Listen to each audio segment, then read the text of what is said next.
Hey everyone, welcome back in my channel once again. So this is update video हमारे BTS members के बारे में। सबसे पहले हम बात करेंगे हमारे किम नामजून जो हमारे लीडर हैं उनके बारे में। कल आरएम ने 2 स्टोरीज को पोस्ट किया हुआ था जो किसी न्यूज़पेपर की तरीके दिखाई दे रही थी, बट वो न्यूज़पेपर्स नहीं थी। वो उन्होंने जापानीज ग्राफिक को उन्होंने पोस्ट किया हुआ था जिसमें कोरियन म्यूजिशियन के रिकमेंडेशंस हैं एंड उसमें आरएम भी थे। ये वाली फोटो आरएम की ही थी, ठीक है। एंड इसमें जो ग्राफिक है इसमें काफ़ी सारे जो थे कोरिया के सिंगर्स थे एंड इसमें आरएम थे। एंड नो वंडर आरएम एक बहुत ही बड़े सक्सेसफुल ग्रुप से आते हैं एंड एज अ सोलोइस्ट भी वो एक बहुत बड़े आर्टिस्ट हैं। सो वहाँ जो जापानीज की एक ग्राफिक थी उसमें जो है हमारे आरएम की फोटो आई हुई थी। उसी चीज़ की स्टोरी एज अ प्राउड उन्होंने लगाया हुआ था कि उनको प्राउड था अपने ऊपर कि वो जापानीज मीडिया में जापानीज ग्राफिक्स वगैरह में आए हैं एंड उनके ऊपर लिखा गया हुआ है। एंड जापानीज में इनके बारे लिखा हुआ था, no explanation needed, RM leader of the global group famous artist group BTS. Everyone, do you know his solo work? In addition to world renowned musicians like Anderson Park, Korean indie musicians such as Silica Gels, Kim Hanju, and Hyuk. Oh Hyuk also participated. RM creates an experimental hip hop that blends mainstream and indie in a way only he can. In one word, amazing. His sense taste is just too good. Listen to Domodachi 2024. So इसमें वही लिखा गया हुआ है कि इसमें कोई शक नहीं है एंड किसी एक्सप्लेनेशन की जरूरत नहीं है कि आरएम ग्लोबल के सबसे फेमस आर्टिस्ट ग्रुप बीटीएस के लीडर हैं। एंड आपको ये भी पता होगा उनके सोलो ग्रुप के बारे में। एंड इसमें आरएम को लेकर के विश्व के प्रसिद्ध कलाकार म्यूजिशियन जैसे कि अंडरसन पार्क, कोरियन, उनके बारे में लिखा हुआ था। सो उन्होंने बोला हुआ था कि आरएम जो है वो एक एक्सपेरिमेंटल हिप हॉप को बनाते हैं जो कि मेन स्ट्रीम से ब्लेंड हो जाती है, पूरी तरीके से उसमें से मिल जाती है। In one word, amazing. वो बहुत ज़्यादा अमेजिंग है एंड उनका जो टेस्ट है म्यूजिक को लेके, सॉन्ग्स को लेके, वो जस्ट बहुत ज़्यादा अमेजिंग है। सो इस यही चीज़ को जो है कोरिया की मतलब जापानीज की जो है ग्राफिक उन्होंने इनके बारे में लिखा हुआ था एंड अदर आर्टिस्ट के बारे में भी थोड़ा थोड़ा करके लिखा हुआ था। उसी चीज़ की स्टोरी हमारे लीडर आरएम ने लगाई हुई थी। एंड रिसेंटली जो जीक्यू जापान है उन्होंने एक आर्टिकल को दिखाया हुआ है लोगों के बीच में कि कैसे जो लेयरिंग नेकलेस का ट्रेंड है वो बहुत ज़्यादा ही फैशन इंडस्ट्री में चल रहा है, जिसमें उन्होंने बीटीएस के मेंबर्स को मेंशन किया हुआ था जिसमें थे हमारे वी, जिमिन एंड इसमें थे हमारे आरएम भी, जैसा कि वो बोतेगा अभिनेता के शो में गए हुए थे। सो वहाँ पे जो उन्होंने नेकलेस पहनी हुई थी वो एक लेयरिंग नेकलेस था एंड इसका ट्रेंड काफ़ी ज़्यादा चल रहा है। सो वहाँ पे अपने जीक्यू जापान के कवर पे जो वो है जीक्यू जापान, उन्होंने ये वाली आरएम की फोटो भी लगाई हुई थी एंड लिखा हुआ था the necklace accent the beach toned outfit bringing it above the eye line also enhance your style. So इस पिक को उन्होंने यूज करके बताया हुआ था कि आरएम भी इस ट्रेंड को सपोर्ट कर रहे हैं एंड उन्होंने बीच कलर के आउटफिट के साथ में इस लेयरिंग नेकलेस को पहना हुआ है जो कि आपकी आई लाइन को उनकी तरफ लेके जाता है एंड स्टाइल, आपकी स्टाइल को भी एनहेंस करता है। सो इस चीज को जीक्यू जापान ने लिखा हुआ था एंड लिखा हुआ था एक अनदर फोटो को पोस्ट करके उमा थुरमन के साथ में, जो कि अमेरिकन एक्ट्रेस हैं, sitting next to him at the collection venue was. Uma Thurman के साथ में वेन्यू के कलेक्शन में वो बैठे हुए थे।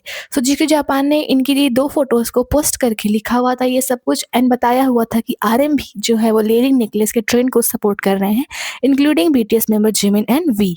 रिसेंटली जो हमारे लीडर आरएम है उनके लिए बहुत ज़्यादा ट्रेंड चल रहा है, आरएम फादर ऑफ के पॉप, आरएम पे तक पे, एंड उनको लोग बहुत ज़्यादा थैंक यू बोल रहे हैं क्योंकि एक सिंगर थी, एक छोटी मोटी सिंगर थी जो कि एक छोटे शहर से निकलती हैं और अपने करियर को स्टार्ट करती हैं। उनका नाम था हना रोरो। सो वो हना रोरो एक सिंगर थी एंड ऑफ कोर्स एक के पॉप आइडल बनना चाहती थी। सो कैसे उनके स्मॉल से जेस्टर ने जो सिंगर हना रोरो हैं उनकी ज़िंदगी को चेंज कर दिया। सो मैं बताती हूँ ये सब कैसे हुआ था, कैसे आरएम ने उसकी मदद की हुई थी एंड ये अभी बाहर निकल के आया हुआ है क्योंकि वो सिंगर अभी काफ़ी हद तक फेमस हो गई हैं एंड उन्होंने आरएम के लिए अपना ग्रेटिट्यूड दिखाया हुआ था। सो जो हान रोरो थी वो बोलती हैं कि आज मैं जितनी ज़्यादा फेमस हूँ एंड जो भी मैं मेरी पॉपुलैरिटी है उसके लिए सारा जो अटेंशन है वो आरएम ने मेरी तरफ लोगों का ड्रॉ किया हुआ था। बहुत साल पहले की बात है, मुझे लगा कि मैं हैक हो गई हूँ क्योंकि रात मतलब आधी रात में मुझे मेरे इंस्टाग्राम पे बहुत सारे डीएम्स आते हैं, लेकिन उनमें से कुछ डीएम्स जो थे वो आरएम के थे एंड आरएम ने ही मुझे सपोर्ट किया हुआ था। मैं बहुत ज़्यादा सरप्राइज थी कि आरएम ने मुझे डीएम किया हुआ है, लेकिन मैं उसके साथ ही बहुत ज़्यादा ग्रेटफुल भी थी क्योंकि आरएम बहुत बड़े आर्टिस्ट थे एंड वो ये भी बोलती हैं कि आरएम की ही वजह से वो जो हुआ था कोल्ड प्ले का concert concert Music of the Spheres World Tour, उसमें उन्हें एक एज अ गेस्ट परफॉर्मर बुलाया भी गया हुआ था। आरएम की वजह से ही वो इतने बड़े, कोल्ड प्ले एक बहुत बड़ा म्यूजिक ग्रुप है, बीटीएस के बाद में आता है। सो वहाँ पे वो एज अ गेस्ट परफॉर्म बुलाई गई हुई थी, उन्होंने परफॉर्म वगैरह किया हुआ था जैसे कि जिन गए हुए थे उसी तरीके से सेम। सो आज वो काफ़ी ज़्यादा फेमस है एंड उन्होंने रिसेंट इंटरव्यू में से कुछ बोला कि आज जो कुछ भी मैं हूँ उसमें आरएम ने मुझे बहुत ज़्यादा सपोर्ट किया हुआ है। और आरएम ने उनकी स्टोरी भी लगाई हुई थी अपने इंस्टाग्राम पे काफ़ी टाइम पहले, उनके सॉन्ग की स्टोरी थी एंड उनको उन्होंने प्रमोट किया हुआ था आरएम ने। आप देख सकते हैं सॉन्ग है let me love my youth and ये हना रोरो ने गाया हुआ है। सो ये सॉन्ग को सुनते हुए आरएम ने उनको प्रमोट किया हुआ था एंड उनको डीएम करके उनकी काफ़ी सारी मदद भी की हुई थी। सो रिसेंट इंटरव्यू के बाद में लोग जो है आरएम को बहुत ज़्यादा थैंक यू बोल रहे हैं एंड लोग आरएम को फादर ऑफ के पॉप बोल रहे हैं, क्योंकि वो अगर जिसको फेमस करना चाहे तो वो कर सकते हैं, क्योंकि उन्होंने जस्ट डीएम किया एंड उसकी स्टोरी लगाई एंड वो फेमस हो गई एंड उसको कोल्ड प्ले के कॉन्सर्ट में एज अ गेस्ट बुलाया गया बिकॉज ऑफ आरएम। सो लोग उनको फादर ऑफ के पॉप बोल रहे हैं एंड लोग उनको काफ़ी ज़्यादा थैंक यू भी बोल रहे हैं एक ऐसे आर्टिस्ट की मदद करने के लिए। एंड रिसेंटली जो जड फाउंडेशन है उसके आर्टिस्टिक डायरेक्टर का नाम है फ्लाइबिन जड, उन्होंने अपने एक इंटरव्यू में आरएम को मेंशन करते हुए बोला कि आरएम एक बार उनके जड फाउंडेशन मार्फा में जो है उसको विजिट करने के लिए आए हुए थे एंड जब वो मेरे फाउंडेशन को विजिट करने के लिए आए हुए थे उसके बाद से जो मेरा फाउंडेशन था उसकी जो मतलब अटेंशन थी लोगों तक पहुंचने लगी एंड ग्लोबल अटेंशन मेरे फाउंडेशन को मिला हुआ था एंड बहुत सारे विजिटर्स वहाँ पे आते थे जस्ट आरएम के वहाँ पे आने से। एंड इससे भी ज़्यादा सरप्राइजिंग ये था कि नामजून ने जस्ट वहाँ पे विजिट किया एंड मैंने देखा कि मेरी ही एज के वहाँ पे बहुत सारे लोग आना स्टार्ट कर दिए एंड ये आप देख सकते हैं पूरा इन्होंने बताया हुआ है। The Judd foundation in Marfa became widely known to fans to BTS after RM Kim Namjoon visited in 2021 when a reporter visited in 2023 a foundation staff member remarked we were surprised to see the average age of visitors drop significantly after the Korean singer Namjoon visited। Namjoon के just visit करने के बाद में उस foundation की जो attention थी वो ग्लोबली बढ़ने लग गई थी। सो जो ये फ्लाइबिन जड है ये अमेरिकन मिनिमलिस्ट आर्टिस्ट डोनाल्ड जड के बेटे थे, जिनका मतलब कि वो जो एक्सपायर हो गए हैं। सो उनके बेटे ने अपने इंटरव्यू में ये सब बताया कि जस्ट आरएम के विजिट करने से ये सब इम्पैक्ट उनकी फाउंडेशन पे आया हुआ है। सो हमारे लीडर आरएम के बारे में सिर्फ इतनी ही अपडेट है। मूव करते हैं हमारे जिन की तरफ।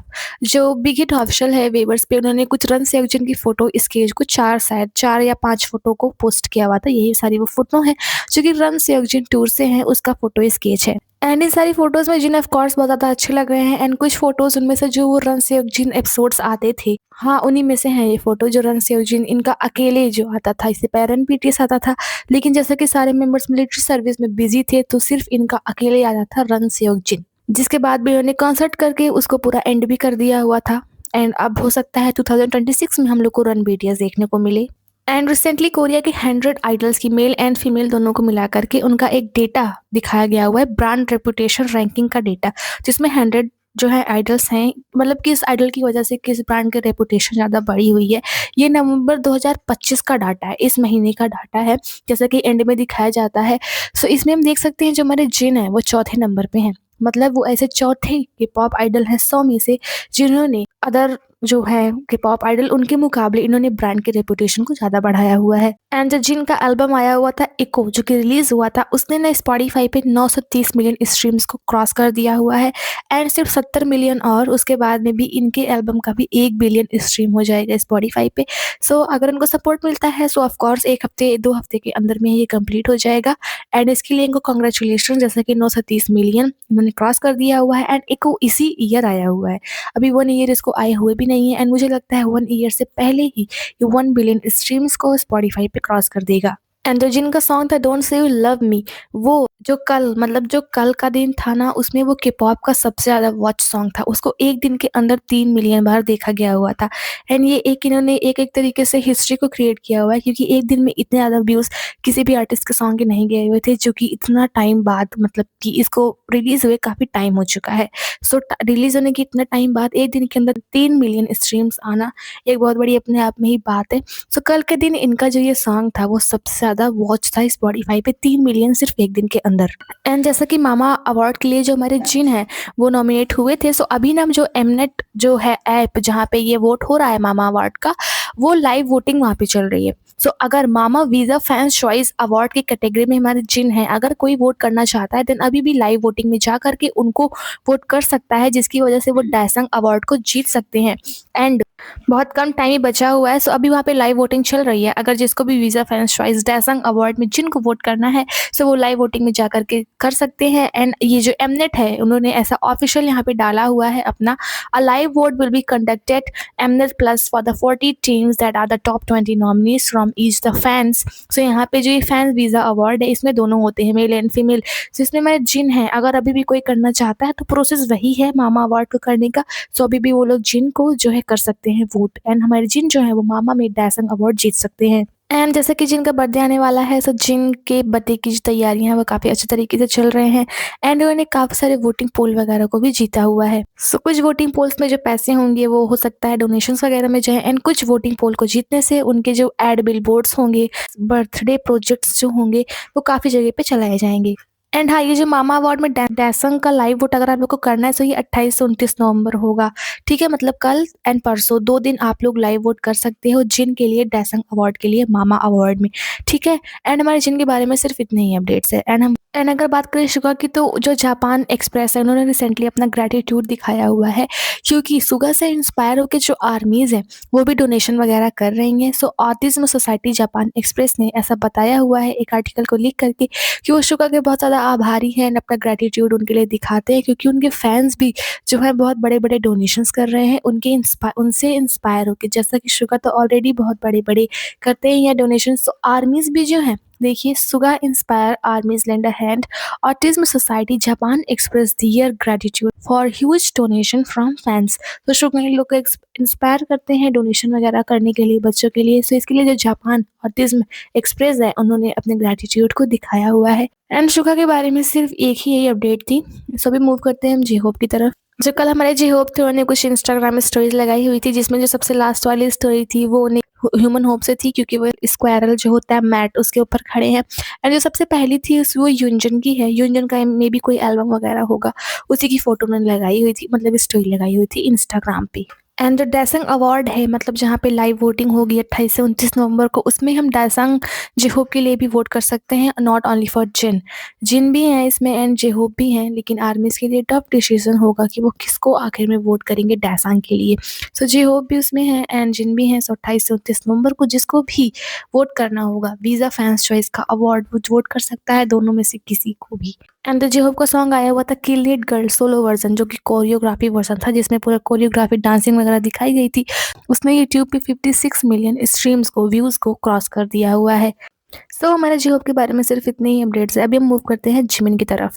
जैसा कि इस 2 नवंबर 2025 की ब्रांड रेपुटेशन का डाटा आया हुआ है, जिसमें 100 लोग हैं, 100 आइडल्स हैं, जिसमें चौथे नंबर पे जो है हमारे जिन थे, एंड पहले नंबर पे अगर जो है वो भी बीटीएस मेंबर है जो है जिमिन।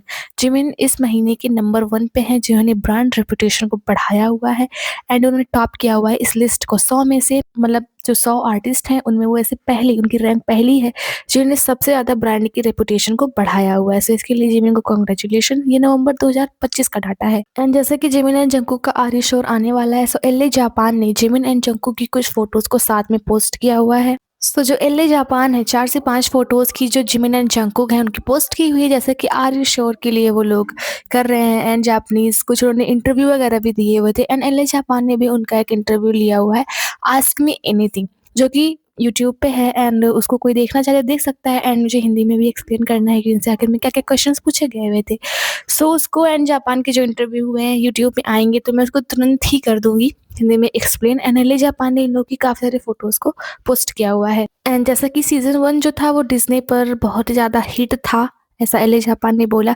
सो इसीलिए वो लोग ऐसा सोच रहे हैं कि जो 3 दिसंबर को डिज्नी प्लस पे आएगा इन लोग का आर्य शोर सीज़न 2, वो भी बहुत ज़्यादा अच्छा होगा, बहुत ज़्यादा इसकी माँग ज़्यादा होगी एंड इसीलिए इन्होंने कुछ फ़ोटोशूट वगैरह करवाए हैं जिमिन एंड जंगकुक के साथ में। सो जिमिन के बारे में सिर्फ़ इतनी ही अपडेट्स है। अभी मूव करते हैं त्योंग की तरफ। आज जो कंपोस्ट कॉफ़ी है, उसने फिर से एक नए बैनर को पोस्ट किया हुआ है। उन्होंने कलेक्शन में एक नई चीज़ को, एक नई कॉफ़ी टाइप को, उन्होंने कोल्ड कॉफ़ी टाइप की चीज़ को ऐड किया हुआ है जिसमें चोको एंड बेरी है।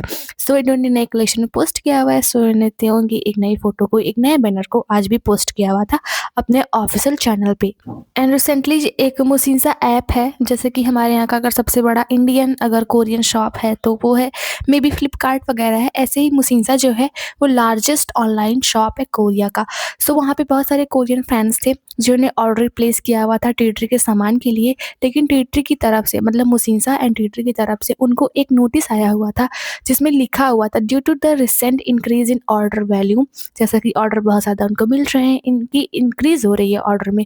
सो द शिपमेंट है जो सब ऑर्डर्स की, वो हो जाएगी डिले। सो उसके लिए वो सॉरी चाहते हैं, मतलब एक अपॉलजी नोट था टी-ट्री एंड मुसिंसा की तरफ से, जैसा कि आउट ऑफ स्टॉक हो गए हैं सामान एंड हो सकता है कुछ लोग को इंतज़ार करना पड़े एंड उनके इंतज़ार के लिए वो माफ़ी चाहते हैं। सो त्योंग की इन्फ्लुएंस बहुत ज़्यादा है, जो कोई भी सामान वो लोग खरीदने जा रहे हैं वो डिले दिखा दे रहा है, शिपमेंट डिले और फिर सामान आउट ऑफ स्टॉक है एंड इतनी ज़्यादा तेज़ी से वो सब परचेज़ किए जा रहे हैं त्योंग के टी-ट्री के सामान। एंड जयंत है, उसने रिसेंटली अनाउंस किया हुआ है कि वो लोग टोक्यो में एक पॉपअप को ओपन करेंगे वेडनेसडे दिसंबर 10 से लेकर के दिसंबर 16 तक। सो अगर वहाँ के जो लोग हैं, जो लोग बीटीएस को जानते हैं, जो त्योंग को जानते हैं, वैसे तो सभी जानते होंगे।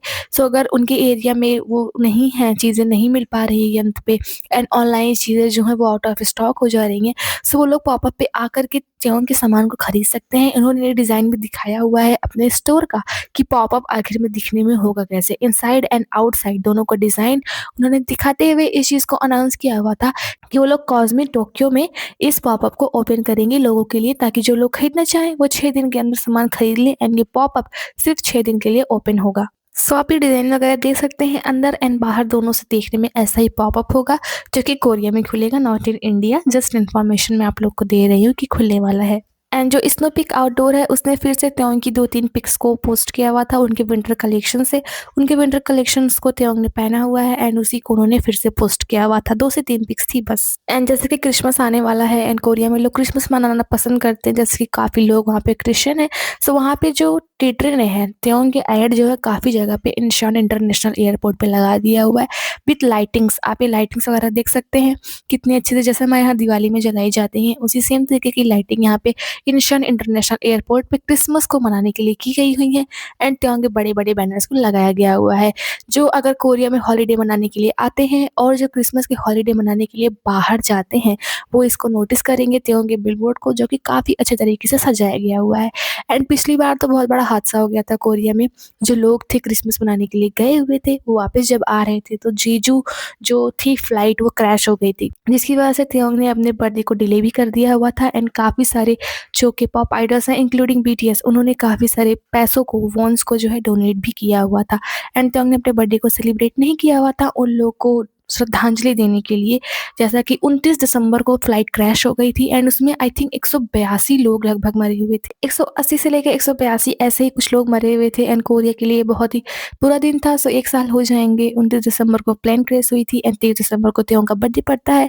सो इसके लिए बहुत बड़ा, मतलब कि सौरो डे था कोरिया के लिए, जैसा कि ऐसा हो गया एंड वो सभी लोग भी जो थे वो लोग मनाने के लिए गए हुए थे क्रिसमस को, न्यूयॉर्क वगैरह में गए हुए थे एंड ये फ्लाइट जो आ रही थी वो यूएसए से आ रही थी, जेजू एयरलाइंस थी एंड वही क्रैश हो गई थी। सो त्योंग के बारे में सिर्फ इतनी ही अपडेट्स है। अभी मूव करेंगे जंगकुक के बारे में, तो जंगकुक भी दिखे हुए थे एलए जापान के साथ में एंड इन दोनों का इंटरव्यू हुआ है आस्क मी एनीथिंग एंड मैं आज दिन भर में ही इसको हिंदी में एक्सप्लेन कर दूंगी कि उनसे आखिर में क्या क्या क्वेश्चन पूछे गए हुए थे एंड उन्होंने किस किस क्वेश्चन का आंसर किया गया हुआ था।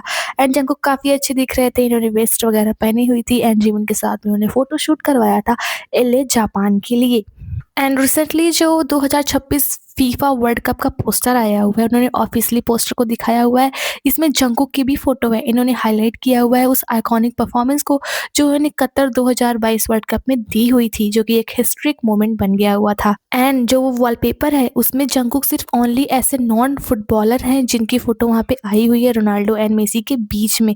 इसमें आप जितने लोग को भी देखेंगे ना, सभी फुटबॉलर हैं एंड इसमें सिर्फ जंगकुक ही ऐसे हैं जो इसमें सिंगर हैं। इसलिए क्योंकि उन्होंने एक बहुत ही अच्छी परफ़ॉर्मेंस दी हुई थी एंड ये एक हिस्ट्री मेकिंग परफ़ॉर्मेंस थी, जैसा कि आज तक किसी भी के-पॉप आइडल ने सोलो मतलब कि वर्ल्ड कप की ओपनिंग वगैरह नहीं की हुई थी एंड उन्होंने ड्रीमर के लिए परफ़ॉर्म किया हुआ था एंड ऐसे पहले कोरियन एंड ऐसे पहले आर्टिस्ट भी बन गए थे हिस्ट्री में जिन्होंने सोलो परफ़ॉर्मेंस की हो वर्ल्ड कप ओपनिंग में। सो 2026 का जो official FIFA world cup poster आया है उसमें जंगकुक के भी फ़ोटो को भी इन लोगों ने ऐड किया हुआ है। सभी फुटबॉलर्स के बीच में ये ओनली सिंगर हैं। एंड रिसेंटली एक रेस्टोरेंट टाइप का है, उसका नाम है डोया जम्पोंग हंसंग यूनिवर्सिटी स्टेशन ब्रांच, जो कि एक तरीके का आप बोल सकते हैं रेस्टोरेंट ही है। सो वहाँ पे जंगकुक है वो कुछ दिन पहले गए हुए थे, उन्होंने वहाँ पे खाना खाया हुआ था, अपनी ऑटोग्राफ को दिया हुआ था टी शर्ट एंड कागज़ पे एंड अपने ऑटोग्राफ के नीचे उन्होंने लिखा हुआ था डोया जजमपोंग, जो उसका मतलब नाम है रेस्टोरेंट का, इट्स डिलीशियस। खाने को उन्होंने डिलीशियस बोला हुआ था। सो अभी रिसेंटली बाहर निकल के आया हुआ है कि वहाँ पे गए हुए थे एंड जैसे कि जंगकुक ने अपने लाइव में बोला हुआ था उन्हें नए-नए खाने खाने, बनाने और एक्सप्लोर करने में अच्छा लगता है। सो वो अक्सर नए-नए रेस्टोरेंट में जाते रहते हैं एंड जहाँ जाते हैं वो अपना ऑटोग्राफ वगैरह देते हैं एंड बाद में वो चीज़ें हाइलाइट होती हैं। एंड जो माइकल जैक्सन एंड बियोंसे, जो कि दोनों यूएसए के बहुत बड़े सिंगर्स हैं एंड बियोंसे अभी भी हैं, माइकल जैक्सन थे, इनके जो कोरियोग्राफर हैं उन्होंने अपने डिज़ायर को दिखाया हुआ है कि वो जंगकुक के साथ में कोलैबोरेशन करना चाहते हैं डांसिंग के लिए। वो उनके बैक स्टेज डांसर वगैरह बनने चाहते हैं। सो ये नेवर पे बहुत ज़्यादा ही ट्रेंड कर रहा है कि किस तरीके से यूएसए के जो आर्टिस्ट हैं उनके कोरियोग्राफर जंगकुक के साथ में कोलैबोरेशन करना चाहते हैं। एंड जैसे कि जंगकुक ने स्पॉटिफाई पे 10 बिलियन स्ट्रीम्स को पास कर दिया हुआ है as a soloist and the member of group, वो Jungkook and Harry Styles and Zayn Malik ये 3 ही ऐसे आर्टिस्ट हैं पूरी दुनिया में जिन्होंने as a soloist 10 billion streams को स्पॉटिफाई पे क्रॉस किया हुआ है। सो ये टॉप 3 हैं एंड इसमें जंगकुक भी आ गए हैं, सो इसके लिए उनको कांग्रेचुलेशंस। एंड ऐसे फर्स्ट के पॉप सोलोइस्ट जिन्होंने इस माइलस्टोन को अचीव किया हुआ है, किसी भी के पॉप माइलस्टोन के 10 बिलियन स्ट्रीम्स नहीं हैं। एंड आप ये क्लिप देख सकते हो, ये एलए की है, लॉस एंजलिस की है। यहाँ पे भी जंगकुक के बड़े से बैनर के क्लेविन क्लाइन के बड़े से बैनर को लगा दिया गया हुआ है, लिखा हुआ है जंगकुक स्पॉटेड इन एलए, मतलब एलएस मतलब लॉस एंजलिस में जंगकुक पहुंच गए हुए हैं एंड बड़े से बैनर को वहाँ पे लगाया गया हुआ है इनके। सो जंगकुक के बारे में सिर्फ इतनी ही अपडेट्स है and as a group BTS के बारे में एक अपडेट है। एक सिंगर है, उनका नाम है जॉन बेलियन। उन्होंने ऐसा एक इंटरव्यू में बताया हुआ है कि वो एंड एक अदर सिंगर, उनका नाम था मैक्स मार्टिन, उन्होंने बीटीएस के आने वाले एल्बम में लॉस एंजलिस पे उनके साथ में काम किया हुआ था। सो आने वाले एल्बम में हम लोग को दिख सकता है कोलैबोरेशन यूएसए के सिंगर्स के साथ में बीटीएस का। उन्होंने बोला कि वो एंड मैक्स मार्टिन, वो लोग जो हैं वो लोग रिकॉर्डिंग कर रहे थे बीटीएस एंड वो एंड मैक्स मार्टिन वहाँ पे पहुँचते हैं उनके रूम में, रिकॉर्डिंग रूम में, एंड वो लोग सुनते हैं उनको सॉन्ग को। देन उसमें वो लोग कुछ पार्ट को एडजस्ट भी करते हैं कि कौन सी लाइन कैसी होनी चाहिए, कौन सी पार्ट कहाँ होनी चाहिए। एंड वो बताते हैं कि जो बीटीएस का आने वाला एल्बम है वो काफ़ी ज़्यादा धमाकेदार होने वाला है एंड ऑफ कोर्स होने वाला है। वो लोग लॉस एंजलिस यूँ ही नहीं गए हुए थे, वो लोग गए हुए थे कुछ सिंगर्स के साथ में कोलैबोरेशन करने के लिए एंड त्योंग की एंड जेहोप लोग की ऐसी स्टोरीज एंड जिमिन की देख के लगता था कि वो लोग हो सकता है चार्ली पुथ के साथ भी दिख सकते हैं। चार्ली पुथ अमेरिकन सिंगर है एंड काफ़ी सारे सिंगर्स के साथ में, जैसा कि एक जो लेडी थी जिसके साथ में त्योंग ने एक पोस्ट को डाला हुआ था अपने फ़ोन को हिलाते हुए, ऐसे वो डांस नहीं कर रहे थे, वो उस सिंगर्स के साथ में, या फिर ये दोनों जो बोल रहे हैं इनके साथ में, किसी भी यूएसए के साथ में दिख सकता है। सो ये लोग काफ़ी अच्छा एल्बम तैयार कर रहे हैं एंड कोलैबोरेशन एल्बम को ये लोग तैयार कर रहे हैं। एंड ये जॉन बेलियन है, ये ना ये ग्रैमी आर्टिस्ट मतलब विनर भी रह चुके हैं, ऐसा नॉमिनेशन इनका हुआ है, Grammy winner producer and composer है। सो ये ग्रैमी को जीत चुके हैं एंड अगर बीटीएस ग्रैमी विनर के साथ में काम कर रहा है, लॉस एंजलिस में उन्होंने किया हुआ है, सो ऑफ कोर्स आने वाला एल्बम काफ़ी धमाकेदार होगा। बीटीएस खुद भी टैलेंटेड है एंड अगर दूसरा टैलेंट भी उनके साथ में मिल जाए, सो ऑफ कोर्स जो आने वाला एल्बम है वो धमाकेदार होगा ही। सो हमारे बीटीएस मेंबर्स के बारे में सिर्फ इतनी ही अपडेट है। So thanks for watching this video till the end अगर आपको अपडेट पसंद आई हो तो प्लीज़ सब्सक्राइब करें इस चैनल को, लाइक करें इस वीडियो को for more updates in Hindi. ठीक है, so bye bye, take care and अभी तक की सिर्फ इतनी ही अपडेट्स है।